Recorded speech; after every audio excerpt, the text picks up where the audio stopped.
अगले भाग में हम देखते हैं पड़ोस की उत्साही लड़कियां बीच बीच में गीत भी छेड़ देती थी। बाहर कनात लगाकर बन रहे पकवानों की गंध और धुएं के ऊपर छाई गहमा गहमी उदासीनता की इन परतों की तोड़ नहीं पा रही थी। रात उतर आई थी।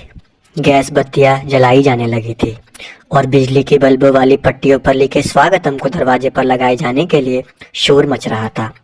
फूलों और पत्तियों से सजाए गए द्वार से कुछ टहनियां किसी बच्चे ने तोड़ ली थी और कुछ दूसरे बच्चे उसे लेकर शोर मचा रहे थे। उस सारे शोर के जंगल पर लड़कियों का गीत पंख फैलाकर उड़ने लगा। चंदन दे ओले ओले क्यों खड़ी नी बेटी, के हो जयावर खोजिए, तारे यहाँ बिच्छो चांद सबर खोजिए। सीढ़ियों पर पांव ठिठक गए। शोर को और अधिक शोर बनाते हुए भी वह गीत मेरे लिए शोर नहीं था, यह अपना मेरा मन था। चंदन की ओट ही नहीं, समूचे संसार की ओट लेने को जी चाहा। कहाँ खोज लूं अपना एकांत जहाँ केवल मैं रहूं और मेरा तारों के बीच वह चांद मन भर आया। ऊपर आई और कमरा अंधेरा पड़ा था, लेकिन छत पर बहुत कोमल उजाला फैला हुआ था। उजाला आकाश में धीरे धीरे उतर पड़ा था। नीले भूरे आकाश पर चांद लटका हुआ था। ऐसा लग रहा था जैसे वह कुछ बोलना चाहता है और बोलने के लिए अभी चुपचाप नीचे उतरेगा और नीचे उतरकर मेरे कंधर पर आ बैठेगा। संदेश लाने वाले किसी धवल कपूत की तरह हवा के हल्के थपेड़ों के साथ नीचे का गीत सुनाई दे रहा था। तारे आम बिच्चो चांद सवर खोजिए। एकांत में उभरते अनेक चित्रों में एक चित्र उभर आया, आनंद दंपति का। मुझे ऐसा लगा उनकी अपेक्षा मेरी अब कामनाओं की उपेक्षा है। तारों के बीच चांद की एक खोज का अध्याय लिखा तो उन्होंने ही था, उसके उपसंहार पर उनके बजाय केवल शून्य रख दिया गया। मैं सोच सोच कर थक गई। चांद को छूता हुआ बादलों का एक नन्हा सा टुकड़ा तैरता चला आ रहा था। मेरी आंखों में नींद भर आई थी। अंधेरे कमरे में आई और बिना बत्ती जलाए चुपचाप पलंग पर लेट गई। मन ही मन एक निर्णय और किया कि कल जैसे भी हो आनंद साहब के यहाँ जाना होगा और इस अवहेलना के लिए निजी तौर पर क्षमा मांगनी होगी। अगले दिन आनंद साहब के यहाँ पहुंची तो ऐसा लगा जैसे मैं यहाँ अजनबी हूँ। किसी तरह अंदर गई। स्टडी में आनंद साहब मेज पर झुके हुए लैंप जलाए कुछ लिख रहे थे। मेरी आहट से उन्होंने सिर उठाया और खिल गए। कलम नीचे रखकर एकदम बोले, अरे कुंतल, कैसी हो भाई? इधर आने की इजाज़त कैसे मिल गई? मैंने आभार सहित उन्हें झुककर नमस्कार किया और सामने कुर्सी खींचकर बैठ गई। मेरा मन अब भी आहत और उदास था। मेज पर सिर झुकाए हुए मैंने बताया, अपनी एक सहेली के यहाँ जाने का बहाना करके आई हूँ। पापा ने आपको निमंत्रण नहीं भेजा, मुझे इसका गहरा दुख है। आपसे क्षमा मांगने आई हूँ। सहेली के यहाँ जाने का बहाना करके आने की बात एक क्षण बाद ही कुछ अस्वाभाविक सी लगी। झुके हुए लैंप की रोशनी उनके चेहरे के निचले आधे हिस्से पर पड़ रही थी। ऐसा लगा जैसे वे कुछ अस्थिर हो चुके हैं। मैं कहती रही, मुझे तो बहुत बुरा लगेगा कि ऐसे समय में आप हो ना हो। मेरी आंखें गीली हो आई। मैंने रुमाल आंखों पर रखा तो अपने बालों पर एक स्पर्श महसूस किया। हाथ आनंद साहब का था। वे बोले, पागल हुई हो कुंतल, हमारा उसमें क्या है? तुम्हें और शोभन को मैं निकट ला सका, यही मेरे मन का आश्वासन है। तुम सुखी रहो, हम सम्मिलित हो या ना हो, अंतर क्या पड़ेगा? कहकर वो कुर्सी से उठे और मेरी ओर आ गए। पहला आंसू शायद कठिनाई से निकलता है, किंतु उसके बाद अंतिम आंसू कठिनाई से रुकता भी है। मैं रोती जा रही थी। उन्होंने आतुर होकर मेरा सिर अपनी बाहों में दबा लिया। स्नेह पाकर मन अब खुलकर रो लेना चाहता था। आनंद साहब बोले, पगली, तेरा मन चाहा तो हो गया ना, अब रोने का क्या काम? सच कहता हूँ, तुम्हें रोते देखकर मेरा मन टूटता है। मेरे कंधे दबाकर उन्होंने मुझे कुर्सी के तकिए से टिका दिया और जल्दी से उठकर पानी का ग्लास ले आए। पानी मुझसे पिया नहीं गया। रुलाई फिर फूट पड़ी।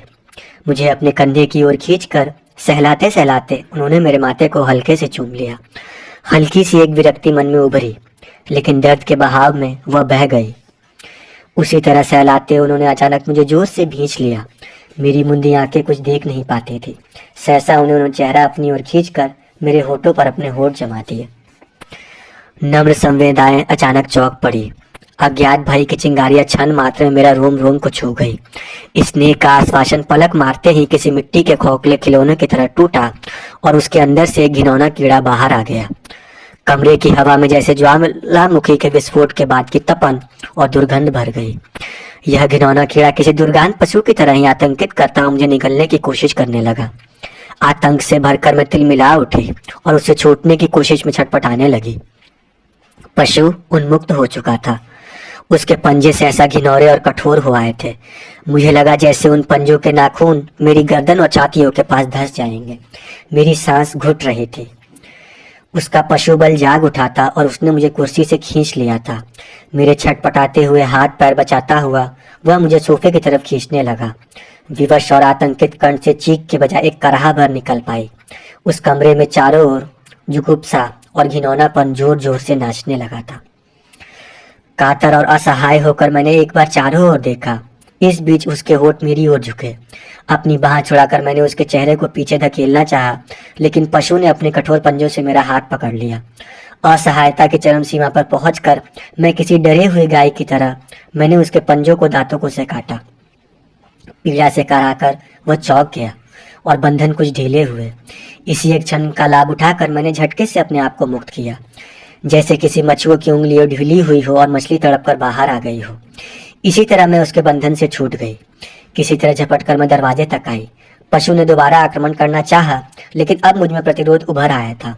मैंने उसे झटका और फिर बिना किसी ओर देखे झपटती हुई मकान के बाहर आ गई। आवेश से मेरा रक्त खौल रहा था।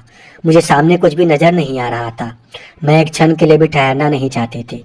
तभी उधर एक खाली रिक्शा गुजरा। मैंने कैसे उसे रोका, कैसे उस पर बैठकर घर तक आई, यह मैं नहीं जानती। जैसे सैकड़ों आंधियों मुझे धकेलती हुई गुजर रही थी। मेरे अंग अंग पर जहरीले सांप लिपटे हुए थे। एकांत पाकर भी मन शांत नहीं हुआ। ऐसा अनुभव हुआ जैसे चारों ओर डरावना जंगल और अंधेरा छा गया हो।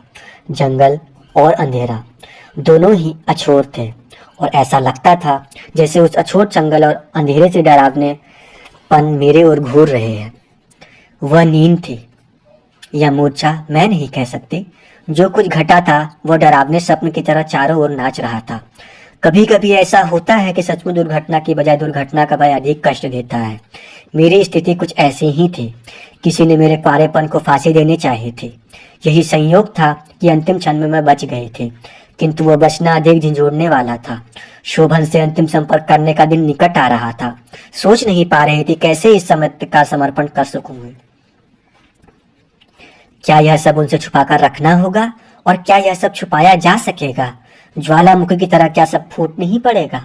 मूर्छा में मांसपटल चित्र उभरने लगे।